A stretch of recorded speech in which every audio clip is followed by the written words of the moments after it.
Well, that must be the smallest toad I've ever seen. I almost stepped on it by accident.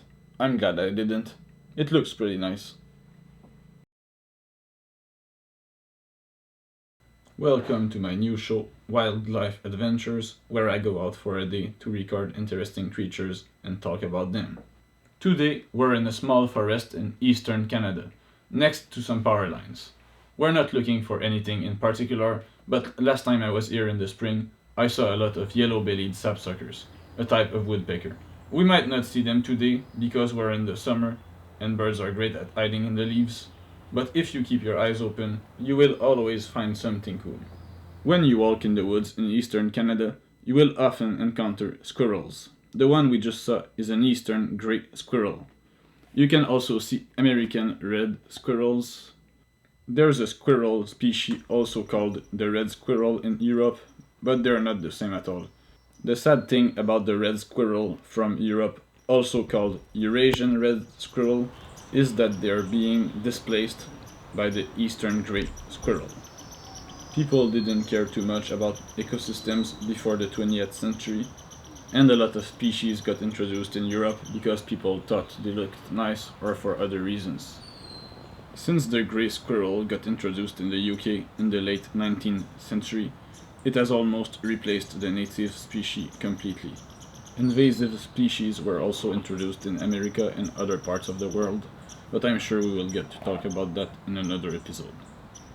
If you care about your environment, don't put non-native species in the wild.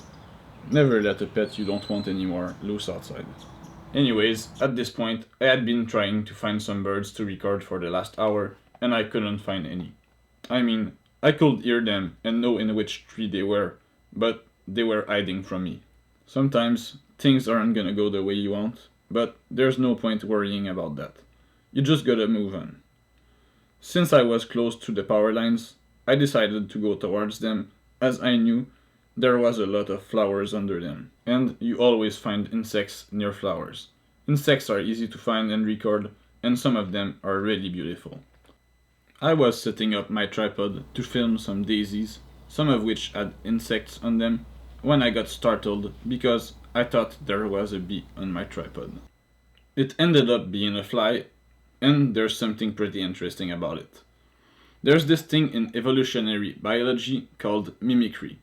It's when an organism evolves to resemble another one to increase its chances of survival.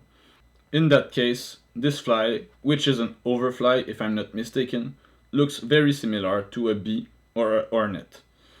This is a form of defensive mimicry called Batesian mimicry, where an harmless species evolves to look like a species that can be harmful or dangerous. This fly, which is harmless, looks like bees, and so it doesn't get bothered or preyed upon by creatures that fear bees. It's pretty effective, and even I thought it was a bee at first. There's also types of aggressive mimicry, and I hope to find examples in future episodes. After the fly, I also found two dragonflies. I think dragonflies are amazing creatures. There are fossils from their ancestors that are over 300 million years old, and they could have a 30-inch wingspan. Wouldn't it be scary to encounter such a big insect? In the next clip, the dragonfly was getting harassed by an ant.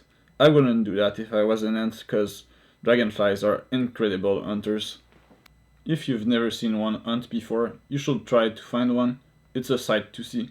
I'm gonna try to film one in a future episode, but they move fast and it's hard to capture. I finally was able to spot some birds. Birds are my favorite animals to observe. This one is an American goldfinch, a pretty common bird in North America. If you have bird feeders, you are likely to have seen one before. This one is next to his female, and you can see an example of sexual dimorphism. That's when the male and the female of the same species are different in appearance. As you can see, the female is less colorful and doesn't have a black spot on the forehead. There are much better examples in other birds, like the red-winged blackbirds, but I haven't seen one today. I'll be able to show one in another episode. Another good example is the mallard duck. It's quite different from its female. At this point, I decided to go back in the woods to try my luck again with birds. On my way there, I stumbled upon something very interesting. I almost stepped on it, but I'm glad I didn't. This is the smallest toad I've ever seen. At first, I thought it was a spider, but as I looked closer, I saw it was a toad. It's smaller than a penny. From what I know, only American toads live here, so this one must be really young. After it left, I placed a coin where it was, so you can see its size. This is a Canadian 10 cents, it's even smaller than a penny. After I got back in the forest, I found this slug. I had to speed up the footage because it was too slow. I also found those flies, but I couldn't find much more, so I decided to pack up and leave. Thanks for watching. If you liked that video, please leave a like. If you want to see more, subscribe to this channel. More videos are coming soon. And remember, go out there and find something cool.